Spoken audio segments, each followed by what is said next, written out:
Okay. Let me start by asking you about the payroll tax cut controversy that's going on back in Washington. Are Republicans handing President Obama an election year issue to use, saying that he wanted to cut taxes for the middle class and the Republicans are not doing that? Even the Wall Street Journal today said that the Republican Party should just cut its losses and vote for this. I think it's just spin on both sides, who's going to get the blame.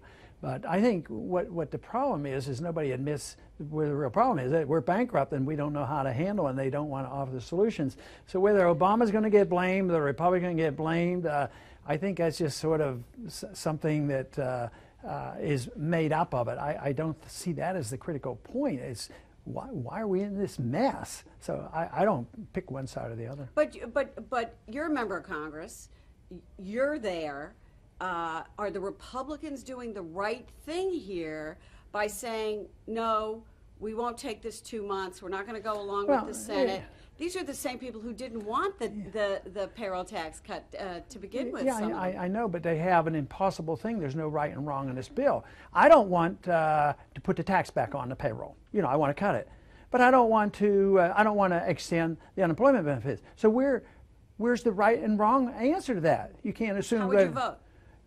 You know what, I probably would vote no, because unless I save more money from the taxes than it would cost on the unemployment. So I do an arithmetic, and I didn't do the final analysis on that because I've been, on the road. But it would be an arithmetic problem for me if the taxes, if the tax cuts were greater than the expenditures, then I would vote for it. Okay, but you're here in Iowa. You see what this looks like. Well, yeah, to me it looks like government is in gridlock. But it isn't the Republican and the Democrat. It's the system. It's the bankruptcy of the country. It's this money that we spend and nobody wants to cut, and they don't know how to handle this. Neither side will admit the seriousness of the problem. That's where the gridlock comes from. I've spoken with some Republicans here in Iowa, and we heard it here today at the event, this question of them all being sick of the negative advertising. You're running a lot of negative ads, particularly against Newt Gingrich, accusing him of serial hypocrisy, which is a personal charge. Would you be willing to stop running those ads? No. Why not? Because I don't consider them attacking him unfairly. I mean, it just points out the position he's been on. That's my job, to show what my opponents do. They flip-flop around and they change position. And if the media won't do it, I should do it.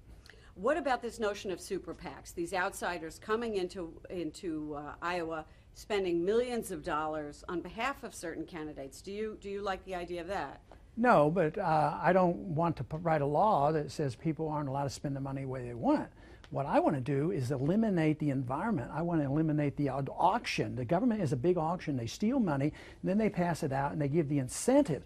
So regulating expenditures in campaigning is like regulating lobbyists. I don't want the regulations because people have a right to petition their government. The problem is big government having too much power and too much control and too much to auction off, and therefore the incentives are too great. So you're looking at a symptom when you think it's the expenditures of the money or the lobbyists. So people who concentrate on that are missing the whole point. On foreign policy, there was someone in the back of the room today you didn't hear who didn't have a microphone, was asking a question about foreign policy. Would we be safe under a Ron Paul administration? There are some Republicans who say that you're dangerous, that you're soft on Iran. Can you think of a circumstance in which you would use military force against Iran? Sure. If they attacked us, if they were a threat to our national security. You mean if they attacked us directly? Well, how else should they attack Israel? If they attacked Israel, no. No, well, if somebody decided that was in our national security interests, then it has to go to the Congress. I don't decide that thing. That's what we're not supposed to do. That's what I'm sick and tired of. You go to the Congress, and if it's in national security interests, yes, you use military force. But quite frankly, in the last 50 years, our national security has never been threatened by Korea or Vietnam or the Libyans or the Iraqis. Our national security has not been threatened. And now we were attacked by terrorists. And who are they? They don't. What country are they? From an assortment of countries. Yeah, so you attack all the countries of the world? That's crazy. What you do is you you go after the people who caused it. And I voted for this authority, to go after the people responsible. But the president then used that as an excuse to do something he had been itching to do for years, and that is invade and take over and overthrow a government. That is what is wrong. Matter of fact, under those circumstances, what I said is keep your eye on the target, use the principle of the letter and mark and reprisal, because a country did not attack us. What we were getting was retribution for our interference over there. And let me ask you, I mean, you've been answering a lot of questions lately about the newsletters that were published under your name, and some of the things contained in them were conspiracy theories. Some of them are considered racist, and you've disavowed them completely. But they were called the Ron Paul Report. And did you read them at all when they were published during those years? Did you ever sort of take a look at it and say, you know what, this isn't what I stand for? Not all the time. But you did read them. Not all the time.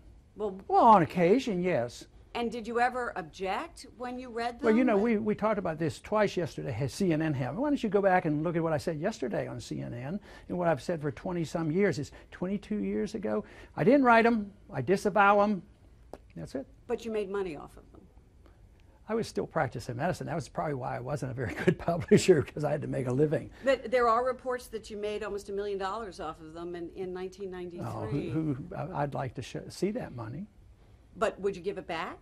If you made money off To of them whom? and you disavow, well, charity. If you made money That's off nonsense. of them and you disavow I it, didn't write them, and I don't endorse those views, and I've explained it many times. so you read them, but you didn't do anything about it at the time. I never read that stuff. I've never read it. I was probably aware of it 10 years after it was written. And it's been going on 20 years that people have pestered me about this, and CNN does it every single time. So Well, when are it's you a going to wear legitimate- yourself I mean, out? When you say it's no, but When are you gonna do that? Is it legitimate? I mean, is it a legitimate question to ask that something Yeah, went out and then when under you get your the name? and when you get the answer, it's legitimate that you sort of take the answers I give. You know what the answer is? I didn't write them. I didn't read them at the time, and I disavow them. That is the answer. But you made money off of it. If you know I made money on it, you know more about my finances than I do. Do you know that you didn't? I mean, I don't even know what you're talking about. I mean, you know, if it was published for 10 years, so if that was 1% of all the newsletter, I made money off, talking about gold stocks. I think you're really confused on that. okay. Well, it's just a question. I mean, it's legitimate. It's legitimate. These things are pretty incendiary. You know, Because of people like you. No.